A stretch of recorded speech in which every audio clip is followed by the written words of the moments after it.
Ενώ είναι αλήθεια ότι κυκλοφορούν στο εμπόριο πολλά συμπληρώματα βιταμινών, μετάλλων και πρωτεϊνών, το κολαγόνο έρχεται πρώτο και με διαφορά στις προτιμήσεις των γυναικών. Ωστόσο, δεν είναι πάντοτε απαραίτητο να προσφύγετε σε κάποιο καλλυντικό προϊόν για να ενεργοποιήσετε την παραγωγή κολαγόνου στον οργανισμό. Το κολαγόνο αναμφισβήτητα είναι μία από τις πιο σημαντικές ουσίες του ανθρώπινου σώματος. Όταν τρέφεστε σωστά, η παραγωγή κολαγόνου είναι συνεχής και στις απαιτούμενες ποσότητες. Όταν η διατροφή σας είναι φτωχή ή περιορίζεστε στην κατανάλωση των ίδιων τροφών, το κολαγόνο δεν παράγεται σωστά. Σε γενικές γραμμές, αυτό θα έχει αρνητικές επιπτώσεις στη λάμψη και τη ζωντάνια σας. Για παράδειγμα, τα μαλλιά σας θα δείχνουν θαμπά και οι ρητίδες στο πρόσωπο θα είναι περισσότερο ορατές. Στις περιπτώσεις αυτές, συνήθως προσφεύγουμε στην επιλογή ενός συμπληρώματος, που θα διεγείρει την παραγωγή κολαγόνου. Μπορείτε να βρείτε κολαγόνο σε σκόνη ή σε κάψουλες, σε οποιοδήποτε φαρμακείο ή σούπερ μάρκετ. Η άλλη συνιστόμενη εναλλακτική λύση είναι να αναζητήσετε το κολαγόνο σε ορισμένες τροφές, που ευνοούν την παραγωγή του. Δεν είναι μόνο ο πιο εύκολος τρόπος, αλλά και ο πιο άμεσος. Τα ωφέλη της αυξημένης πρόσληψης κολαγόνου: χαμηλός κίνδυνος ασθενειών που σχετίζονται με τα οστά. Καταναλώνοντας τροφές που διεγείρουν την παραγωγή κολαγόνου, οι πιθανότητες εμφάνισης σκελετικών παθήσεων, όπως αρθρίτιδα και οστεοπόρωση, μειώνονται. Ταχεία επούλωση τραυμάτων. Το κολαγόνο συμμετέχει ενεργά στην αναγέννηση των κυττάρων. Η έλλειψη κολαγόνου διατηρεί τις πληγές του δέρματος ανοιχτές για μεγαλύτερο χρονικό διάστημα και βαθαίνει σημάδια και ουλές, κάνοντάς τα περισσότερο ορατά.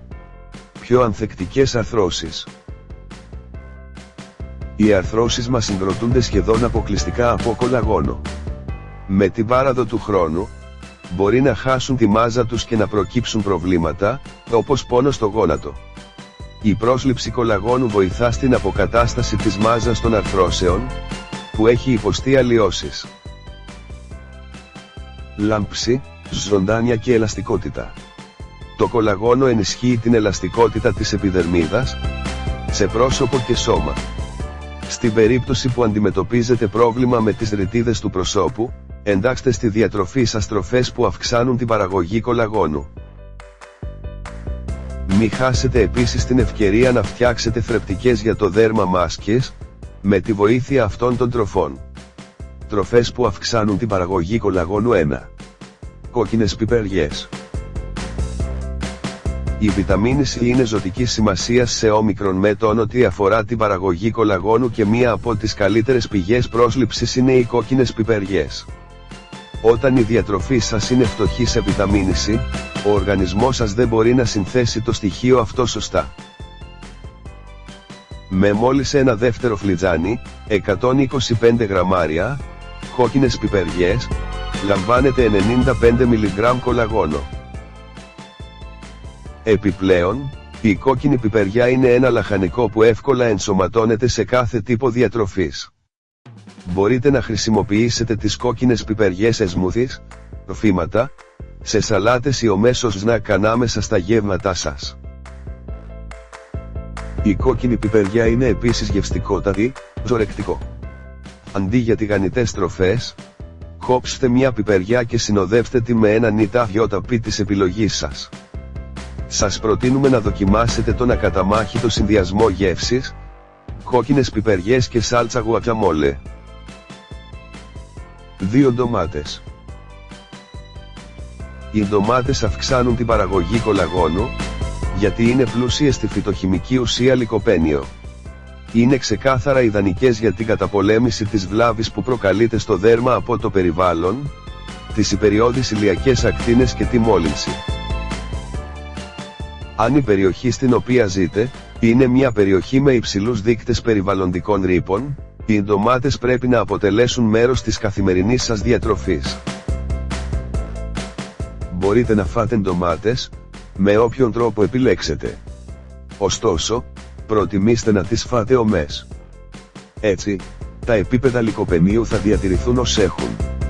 Στην περίπτωση που δεν σας αρέσουν ομές, δοκιμάστε την ακόλουθη συνταγή. Ντομάτες γκρατινέ. Το συγκεκριμένο πιάτο είναι ιδανικό ως ελαφρύ δείπνο, καθώς είναι εύκολο στην Παρασκευή και χαμηλό σε θερμίδες. Υλικά: μία όριμη ντομάτα, μία πρέζα σκόρδο σε σκόνη, μία πρέζα αποψηραμένο βασιλικό, 2 κουταλιές της σούπας τριμμένη παρμεζάνα, 30 γραμμάρια. Οδηγίες παρασκευής: προθερμαίνετε το φούρνο στους 300 μοίρες, σηκώψτε την ντομάτα και τοποθετήστε τα κομμάτια επάνω σε ένα δίσκο. Πασπαλίστε τις ντομάτες με το τυρί, τη σκόνη σκόρδου και το βασιλικό. Στη συνέχεια, βάλτε τις ντομάτες στο φούρνο και χαμηλώστε τη θερμοκρασία στους 150 μοίρες, υψίστε μέχρι να λιώσει το τυρί και σερβίρετε. 3. Σολομός. Ο σολομός είναι δημοφιλής για την υψηλή περιεκτικότητά του σε ωφέλιμα για την καρδιά λίπη. Αυξάνει, επίσης, την παραγωγή κολαγόνου.